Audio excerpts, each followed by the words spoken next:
it's Ms. Wilson again. I want to go through two-step problems using the T-chart or dimensional analysis to solve grams or moles.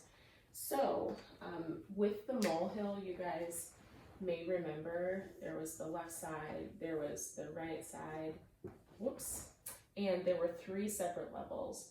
Grams was on the bottom, moles was in the middle, and particles was on the top, and particles could be atoms, formula units, or molecules. And so what we were doing in the last video was going from one level to the other, going from grams to moles, going from moles to grams. There were some examples in the slideshow that went from moles to particles, or possibly particles to moles. But what I'm going to do for you now are problems where we're going from the bottom all the way to the top. So going from grams to moles and then moles to particles, or going from particles to moles and then moles to grams. And so these problems cannot be done in one step. There's just no way to do them in one step. So we will need to do two separate number processes and two separate conversion factors using dimensional analysis to solve them. So let's start with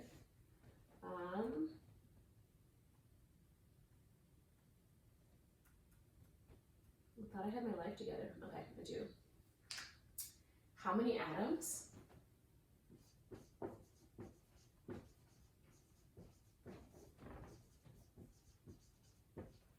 of aluminum are in, confession, this is my husband's office, and that was something his work computer just did. How many atoms of aluminum are in 15.67 grams of aluminum? So just as we did before, we're going to find what we're given, which is 15.67 grams of aluminum. So that's what we're going to start with to the far left of our T-chart. 15.67 grams of aluminum. And I erased it, but if you look back at the molehill, we can't go from grams up to atoms. We have to go from grams to moles first, and then from moles to atoms. So our first conversion factor is going to get us from grams to moles.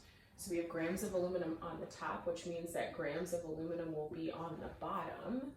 And that means that moles of aluminum have to be on the top.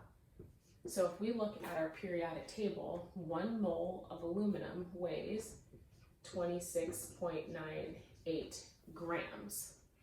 And so that's our first conversion factor. And since we have grams on the bottom and grams on the top, we can go ahead and cancel them. If we stopped right now, if we took this number and divided it by this number, our answer would be in moles.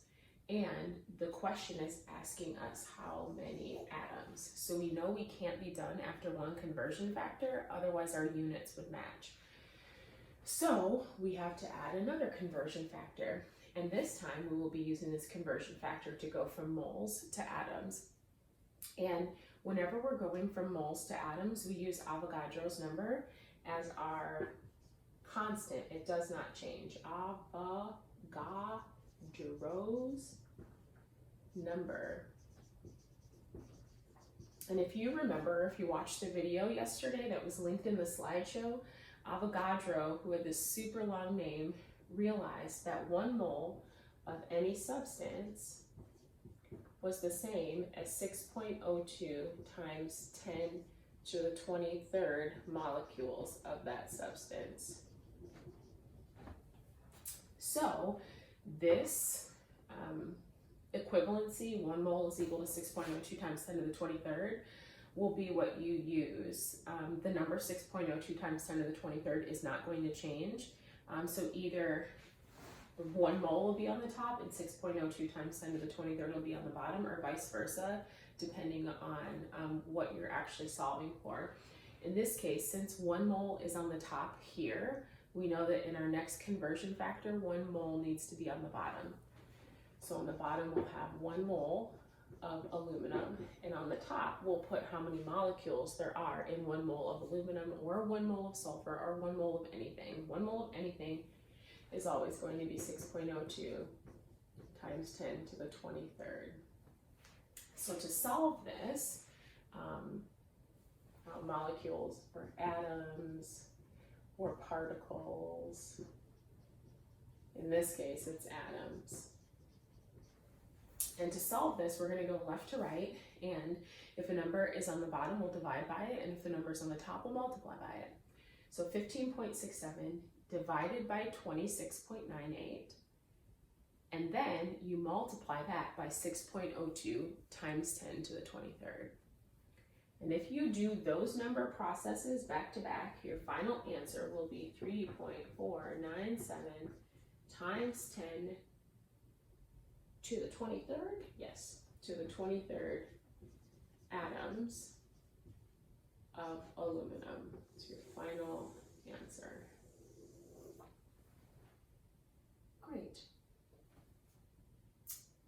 All right, we can do one more. I'll do the next one.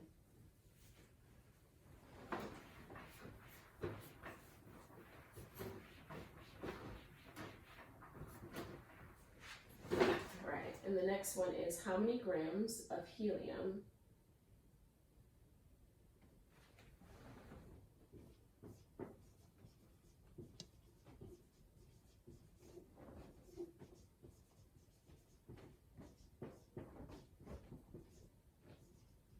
are in 6.78 times 10 to the 24th atoms.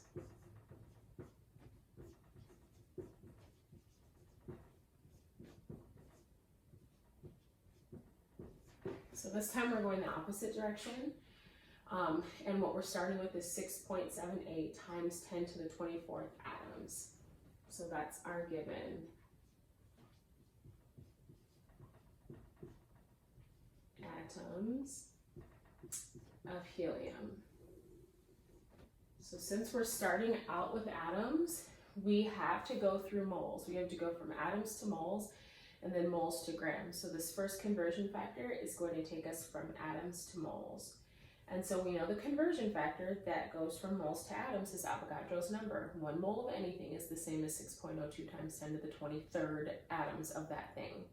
So since we have atoms on the top, we're going to have atoms on the bottom of our first conversion factor. 6.02 times 10 to the 23rd atoms is the same as 1 mole of helium. And if we were to stop there, our answer would be in moles, which is not what we want. So we have to add another conversion factor. And we're going to use the mass of helium in order to do that conversion factor. So since we have 1 mole of helium on the top, we're going to put 1 mole of helium on the bottom, because whenever we look up an element on the periodic table, it's telling us the weight of 1 mole of that. And on the top, we will put the weight of helium, which is apparently 4.0 grams. Helium is not one that we use very often when we're doing chemistry problems, and so I had to look that one up. All right, so we will cancel our units. We have atoms on the top, atoms on the bottom, so we'll cancel those. We have moles of helium on the top, moles of helium on the bottom, and this lets me know that I've set it up correctly. If I had atoms on the top and atoms on the top, I would know that I set my problem up incorrectly, and I would have to go back and find which conversion factor I had set up wrong. So to solve this problem, you take 6.78 times 10 to the 24th, you divide that by 6.02 times 10 to the 23rd, and then you multiply that answer by 4. And if we do that, our final answer should be 45.1 grams of helium. Yay.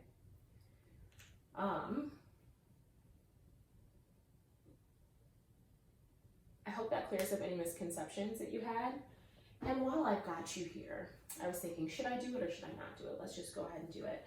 I want to talk to you about formula mass, which is pretty straightforward, but I want to make sure that you understand it. Formula mass